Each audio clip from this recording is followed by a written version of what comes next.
Chinese যে দোকানটা, এখানে চায়নার একটা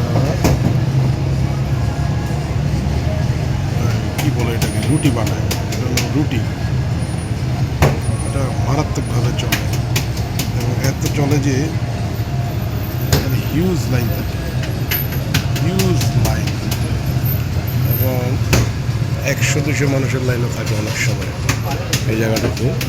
পিছনে দেখেন সিরিয়াল হয়ে গেছে অনেকখানি। অনেক সময় দেখি যে 50-100 জনের উপরে লাইন মানুষ দাঁড়ায় আছে। আমি অবাক হয়ে যাই যে মানুষ কীভাবে কিনে। এটা হচ্ছে বিফেরটা, আর এখানে হচ্ছে চিকেনেরটা। ভালো, খাইতে খুব টেস্টি, আসলে প্রাইসও কম, খাইতেও খুব টেস্টি।